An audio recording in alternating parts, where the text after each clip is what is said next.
Well, guys, it's Monday, and I'm back and here to bring you the news. And luckily, I was a little delayed on making this video, and a little piece of news, something exclusive, slipped out. And it's now the most important piece of news of all time. I mean, I don't think there's a better piece of news. And why is it the most important piece of news ever? Because it involves Pac Rim. Yes, you heard that right. I said Pac Rim. And if you're wondering, Blaine, what is Pac Rim? I'm here to tell you it's Pacific Rim.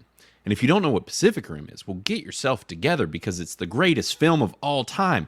Written and directed by Guillermo del Toro, it is an absolute, complete, and total masterpiece. There is not a second sequel to this film. It doesn't exist. It's not real. There's only one. And there's news about Pac Rim.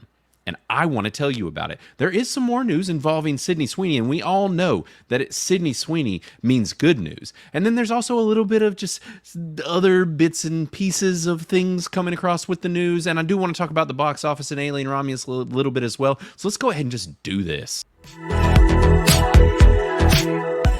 Before we get started, make sure to subscribe, like, comment, all that stuff. It helps us a ton. And also visit Criticless.com. We've got it up here on the screen. Yes, you heard it right. It's Criticless.com, and you can find us in the app stores as well, Android or Apple. We're an entertainment reviewing platform for reviewing whatever it is that you might be watching right now. And for many people, that is Alien Romulus. And if you have not left your review for the movie, go ahead and leave it now. It's doing quite well. The score keeps going higher and higher. If you see, it's at a 74% right now, which is that's a pretty good score. That's a rad. And I mean, I have called it. I've said that if we get enough reviews in here, I would not be surprised for this to hit most excellent territory. And we will talk about this a little bit more later. But we got to get on to talking about Pac Rim. We got to talk about Pacific Rim because, like I said, it's the only thing that matters. It's the only thing that anyone truly cares about in life is, Pac Rim and more of it, as much of it as we can get. So, what is this piece of news? I'm tentatively excited about it, to be completely honest. But this does look good, and it shows that they still have their eyes on this series.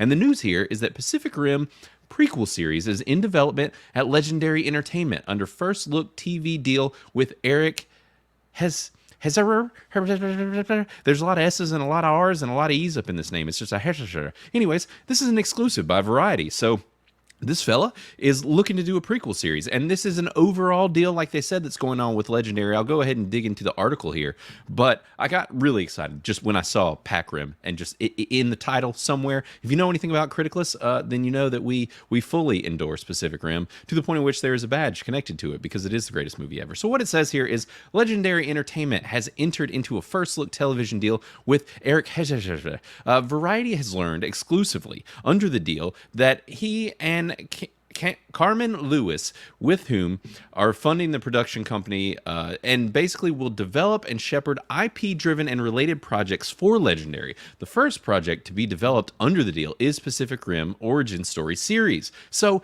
this could be really cool because we kind of got thrown into the Pacific Rim world without actually getting that full setting and everything, set up for us, and didn't get that background. So it is ripe to make something with. Now, what has me a little more hesitant about this is mainly just the fact that this is going to be a television series. Now, if you know anything about Pacific Rim, you know that it is about fighting robots and giant kaiju.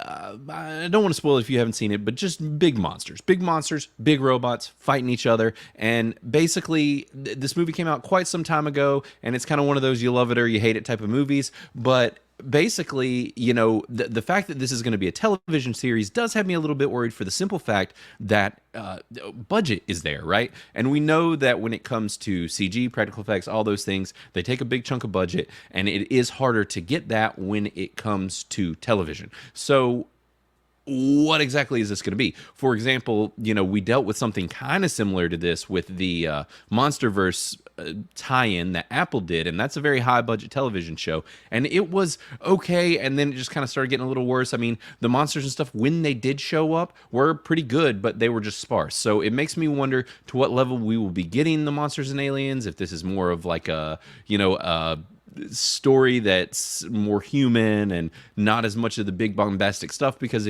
what you love about Pacific Rim is the fighting, is the large scale, the grandeur, and being on television. makes me worry a little bit. But either way, it does show that they are still giving this franchise priority and see that it has value. And I mean, honestly, with how ridiculous the MonsterVerse has gone, I think that they should just partner with, the MonsterVerse and Godzilla and King Kong and all that, and just throw the Pacific Rim stuff in there and get real wild with it. But that's just my, personal preference here. But basically what it says is, that they give a little puff couple sentences here kind of propping up this dude and saying that this is a beloved franchise and they want him to work on it. And it says that news of the TV's first look deal comes just under 3 weeks after it was announced that these guys were going to be doing this Sony first look deal. Now, it says he's been a celebrated film and TV writer and has received Academy Award nomination for the Best Adapted Screenplay for the film Arrival, which is a pretty solid film. He has other credits with Bird Box, Lights Out, Hours, Bloodshot, which we don't talk about that movie a whole lot. It's a little ridiculous. And then Nightmare on Elm Street remake from 2010, which was pretty solid, and the Shadow and Bone television series, which was, from what I heard. Either way, he's been attached to some good, some middle of the road, and some bad things. There's a little bit all over, so we'll see what he does with it. I mean, there is some bigger things that obviously he's gotten, awards for, and I am interested. At the very least, I'm interested. I'm glad that Legendary is seeing the value in the series, and I can't wait to see what comes out of it. So we'll see. Here's to the Pac Rim prequel. I'm ready for it. Let's give more, and I will definitely be keeping you guys up to date when we've got, a script and casting and all that fun stuff. And I mean, who knows? They could technically bring in somebody like Charlie Hunnam back for at least little bits of this. So I would be game. And I mean, I think, smart with them going backwards and doing a prequel after the fact that this series had a sequel and it was not well received at all, especially by hardcore fans. So there's that. Now, I did want to bring up the box office. If you are not paying attention to it, you definitely, it's big news what's happening with Alien Romulus because it's blown expectations out of the water. Now, if you do not follow Geeks and Gamers with OMB reviews, every Monday he drops a bit of news on what is happening in the box office, and it's always excellent kind of summation of everything that's happened, and he does a great job, so make sure to go check out that article. It will be down in the show notes below. But basically, the news here is that Alien Romulus did really, really well, blew expectations out of the water, and it's looking like it should not only make back what they spent on it, but it should also make money, which is really good. It's really good for the box office. People are showing up. They thought the predictions were going to be lower, and the thing is that it had an $80 million budget, and this thing is already worldwide over that, which is excellent. And it's still, even just in the US, did $41.5 million. And so this movie is chugging along. It's doing very well on Criticless. If you take a look, we are sitting at, where was it? I was there earlier. It's at a 74%, which is a rad, and that can be a hard spot to reach. And this movie, if you scroll through it, I mean, we've got a lot of most excellence in here. I love it. I gave this thing a 93. I think it is an excellent film. I am not a diehard OG Alien, junkie who refuses to accept that anything else is good, but that's kind of seems to be the ones that are poo-pooing it for the most part. And, I have started to some degree a bit of an all-out war on Alien itself, and we have seen this film actually lower in score recently because people are starting to be a little bit more honest with their opinions about Alien. So if you want to join in on the what I would consider to be new culture war involving Alien Romulus and Alien, jump in on it. I mean, I'm As Good Movies dropped a semi-controversial review.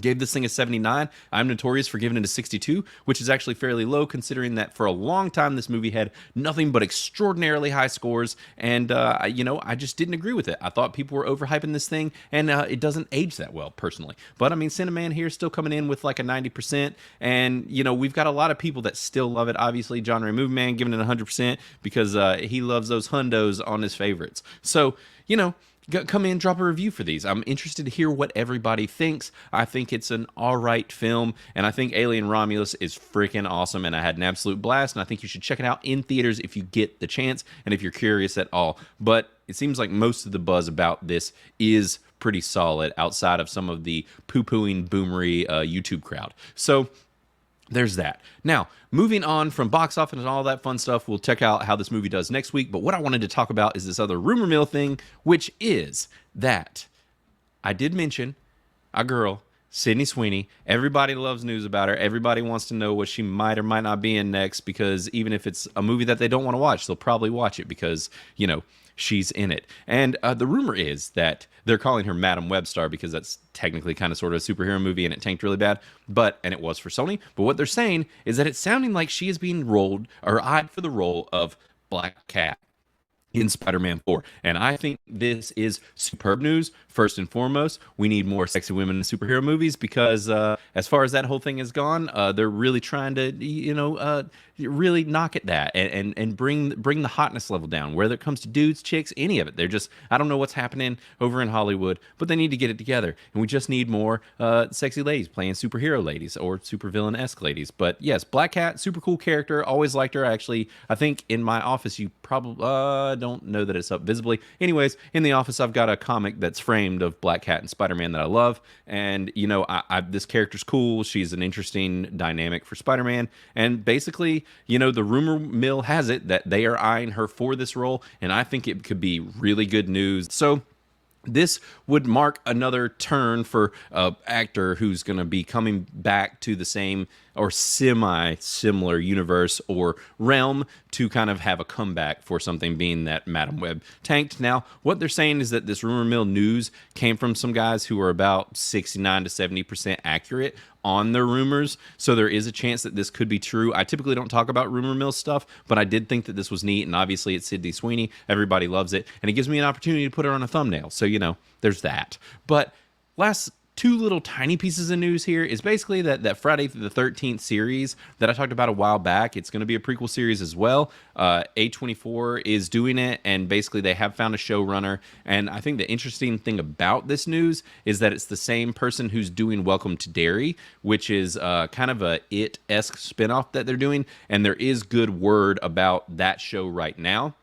So hopefully the show's pretty solid, and it means that maybe that they're having some faith and have seen some good things about that show, Welcome to Derry, and they're putting them on this. Now, if you did see the episode quite some time ago that I did about this prequel series for Friday the 13th, it's basically, I don't have high hopes for it because Brian Fuller was the one that was set to do it, and he's the guy who did so many superb, all of my favorite shows. Like he's the man. He did the Hannibal television show. He did Pushing Daisies. He's done a lot of really good stuff. And when he gets put on something and pulled off, I'm always worried because typically it's never as good as it could have been if it had him, because he is the freaking master. So, this show, we'll see how it turns out. I mean, A24 being attached is a decent sign. This Brad Caleb guy, who they are bringing on as well, is fairly decent news. So hopefully, with him working in horror recently and being attached to this could be good news. Another thing is that there's a Poltergeist show coming out with Amazon MGM, and it's found its showrunners. I'm not really excited about this. Don't really care a whole lot, but they're basically just saying that Kalinda Velasquez and Robbie Thompson have been tapped to head up the show, and that it's just this tiny little piece of news. I didn't even know they were making this, but a Poltergeist TV show sounds a little odd. I've never been a huge fan of this franchise. It just never really grabbed me. So, I mean, ghosts are cool. This type of thing is neat, but I don't know. We'll see. Maybe it'll be all right. But these are, two little pieces of horror television show news, which is interesting that they're bigger franchises that are now being made into television shows, which follows suit with the Pacific Rim thing. They're clearly seeing that television still is, there's a lot to be mined there, but I don't know how good it'll be. I think horror probably is better to adapt over on television for the simple fact of budget, and it's easier to do that because their budgets tend to be lower and, just not as heavy as pulling something like a Pacific Rim television show. So that's the news for today. The big two ones, obviously, Madam Web, Pac Rim. This Madam Web thing, we'll see. Like I said, I don't normally cover rumor mill stuff, but could be cool. And other than that, that's it, guys. And I will be back tomorrow with some more news. This has been a blasted blast, as always. And you're welcome for being your hub, all things Pacific Rim. And I will see you tomorrow.